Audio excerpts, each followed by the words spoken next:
Hey everyone, how's it going? Cloud here, and welcome to my guide on the Dream Mentor quest.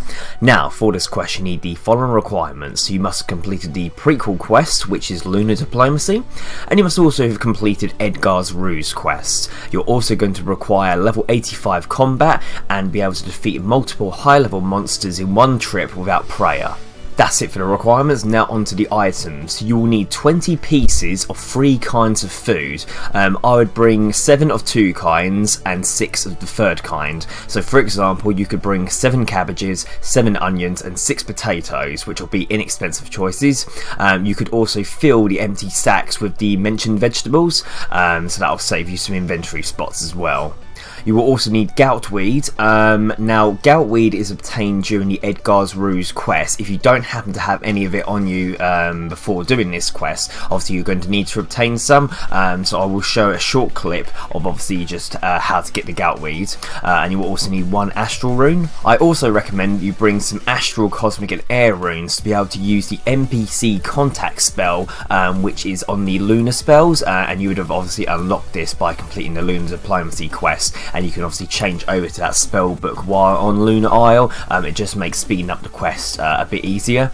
And obviously you will need a good weapon, armour and food to get through the fight. You'll have to fight a level 98, a level 93, another level 98 and a level 88 all in one go with no breaks in between. So before I begin with the rest of this guide, I'm just going to show a short clip of how to obtain the Goutweed. So obviously you need to head to Trollheim. Now you can either teleport there if you have the level available, as that was the reward that you would have got from completing Eadgar's Ruse quest. Otherwise you will have to walk there like you did in the Eadgar's Ruse quest by heading through the Troll Stronghold sort of area. Again, I will show that on the map now. And then when you do get to Trollheim, you have the actual Troll Stronghold lair, which you obviously again would have done during the Eadgar's Ruse quest. Go through there, and then you want to go through the door and head south and go down a flight of steps, and then there should be another door which will lead to a basement, and this is where the Goutweed is stored. Now, those of you who will remember, in the Eadgar's Ruse quest, you needed to sneak past the guards, similar to the Sorcerer's Garden minigame, in order to obtain the Goutweed. So you've got 2 ways of doing this. You can either do it properly, which is by using the crates around you to hide from the trolls, using the respective safe points to reach the Goutweed, or there is another thing you can do. It does take a little while for it to work, but it just saves a bit of effort. If you click the Goutweed on your screen from where your character's standing, he will automatically, or she, will automatically head over and try to pick it. Now obviously if you get caught, if you don't touch anything on your screen, your character will automatically try and grab it again. Now if you let your character do that for several moments, they will successfully get the Goutweed at one point. There's a sort of pattern where the trolls, when they're in a certain formation, if your characters happen to try and get the Goutweed, then he will be able to get it without being caught. So that might save a little bit of time and effort, but that is completely up to you. If you get really stuck on how to obtain the Goutweed, I recommend watching my Eadgar's Ruse quest where I actually talk you through this step properly, but for the purpose of this guide I didn't really want to have to go through that again. But anyways, that's it for the requirements and items. Now onto the quest starting point. So we are at the Lunar Isle Lodestone, which can be accessed via the Lodestone network after completing the Lunar Diplomacy quest.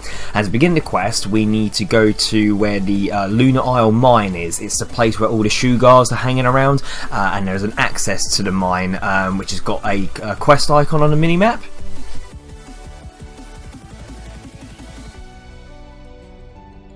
So you want to enter the mine through the small shed, and then if you head a bit southeast and look for a small cave entrance by the ice chunks, crawl through the cave entrance and you'll find a fallen man. When you inspect him, you'll receive a message asking if you want to help him, except to see a short cutscene showing that the man is in very poor conditions, weak breathing, ragged clothing and various cuts and bruises. You will first need to rejuvenate the man to get him to talk to you.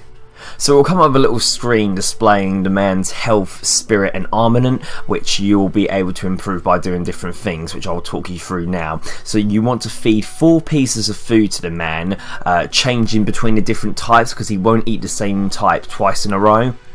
So for example, if you bought potatoes, onions and cabbages, if you give him one potato, then one onion, then one cabbage, and then back to one potato, that's fine, but you can't try and give him 4 potatoes in one go. And also be careful not to eat the food yourself, and make sure to not use the sacks of food on him if you do bring sacks, as they only count as one food item each. Make sure you're actually taking the items from the sack before using it on him. After 4 pieces, his health status starts to gain and he opens his eyes, and you'll speak with him.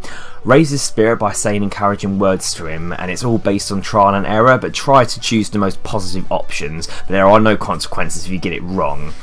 After you raise his spirit status up, his appetite returns. You want to feed him 4 more pieces of food, making sure you cycle through the different types again.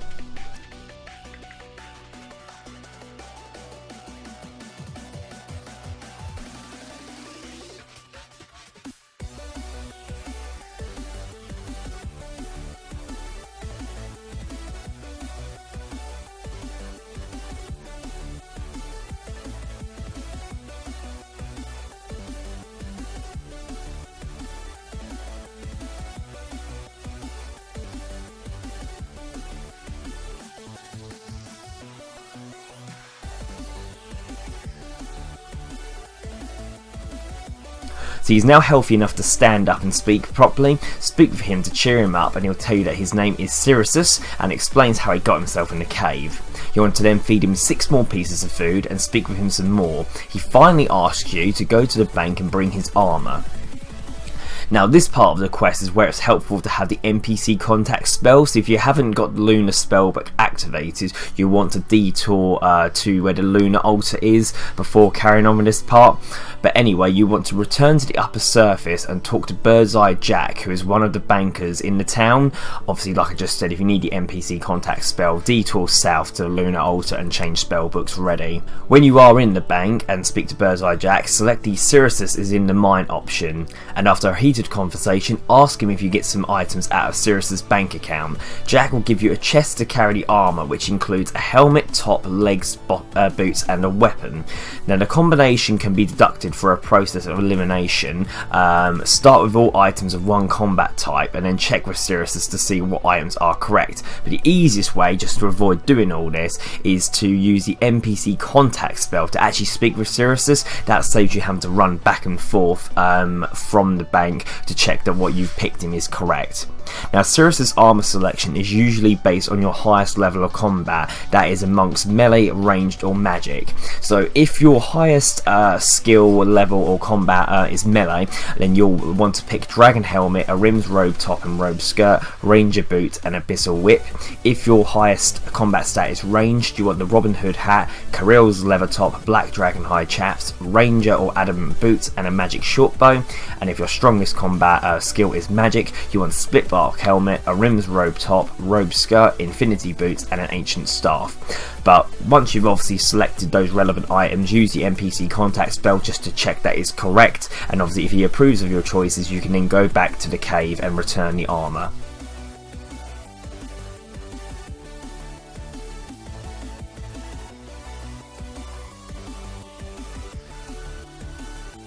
So when you give him the armour, you see a shortcut scene where Cyrus modestly puts on his kit and his armament status will now be at 100%. Now if Cyrus's health and spirit stats are still down, keep feeding him the last few pieces of your food to raise that to 100%, and obviously keep talking to him until his spirit is 100%. So once all of these are up to 100%, another cutscene occurs where he's finally feeling healthy and says that he's dressed like a war machine.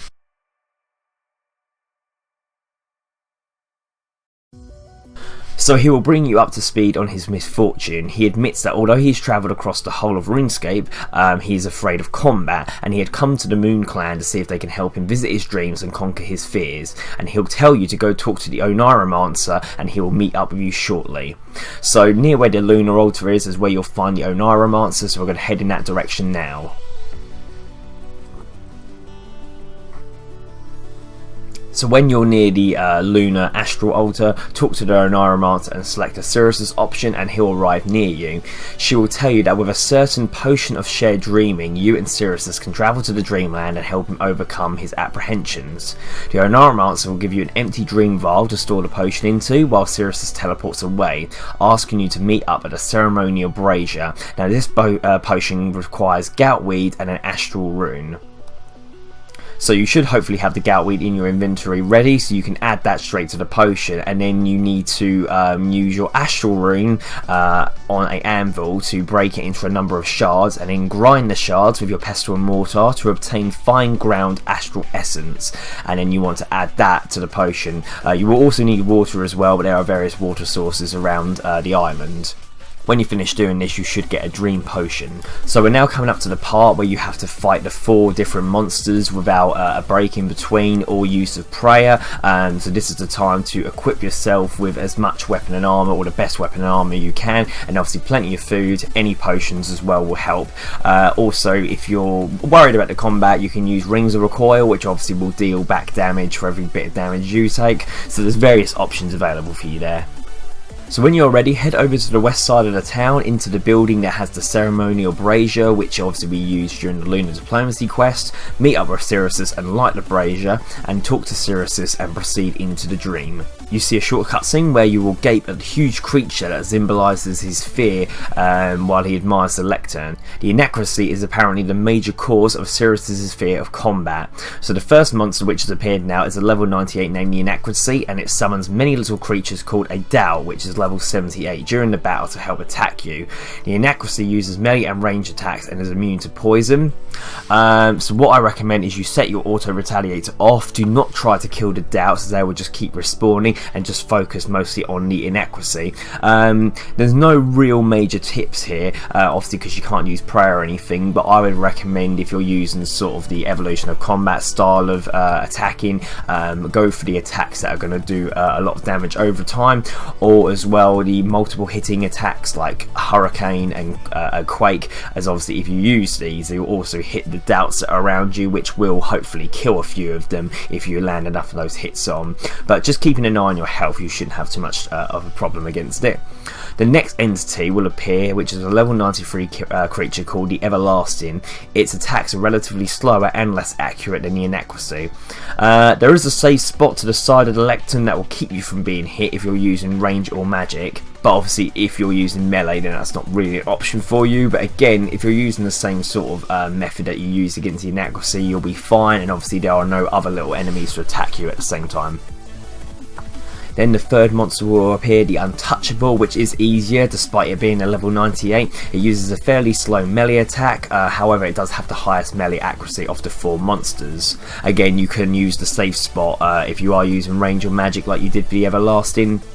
Again though, using the same method that you used for the other previous versions of the monster, you shouldn't have much problem again. And then finally, the 4th monster, the Elusive, which is level 88, has the ability to dig into the ground regularly during the battle, and then it will pop up somewhere else. But it will spend most of its time running, so you're not actually going to have to worry about this monster particularly killing you. It's just a bit annoying having to keep chasing it around, especially if you're not doing that much damage on it. After you defeat the Elusive, Sirius, who is now brimming with bravery, will stomp on it to finish it off, and it will vanquish his fear once and for all.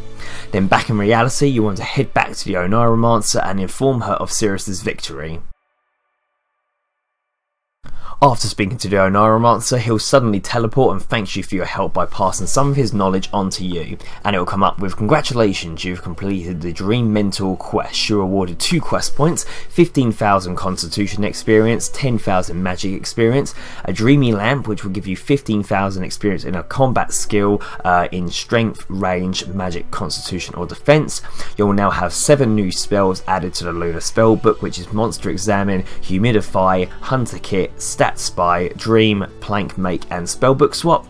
the access to the random option on the NPC Contact, and 2 treasure hunter keys and 2 hearts of ice. So there we are, quest complete. Not really a long quest, really. The bit at the beginning, obviously trying to get Sirius's health and all that up, doesn't take long or much effort. The only hard bit about this quest, if you even call it hard, it will really depend on you guys' combat level, is fighting the monster, the 4 bosses, but obviously having a minimum requirement of 85 combat to even do this quest should really be enough for the main majority of you to be able to defeat it, providing you have some decent weapon and armour. But again, there's different options available there, like using the safe spots and that, if you get forced to having to do that. But overall, pretty good rewards from the quest. Obviously, you'll bump up definitely a few constitution and magic levels with that relative experience, and of course the Dreamy Lamp, which gives you 15,000 in the choices combat skills, will come in handy as well. And the new spells on the Lunar Spellbook are very helpful as well, depending on sort of the activities you get up to. But yeah, I don't think you'll run into any problems following my guide. However, if you do get stuck at all, leave a comment in the comment section below and I'll help you out as best I can. If not, thank you for watching. Please make sure you like, favourite, comment, subscribe, and don't forget to share with your friends. Cheers everyone, bye bye.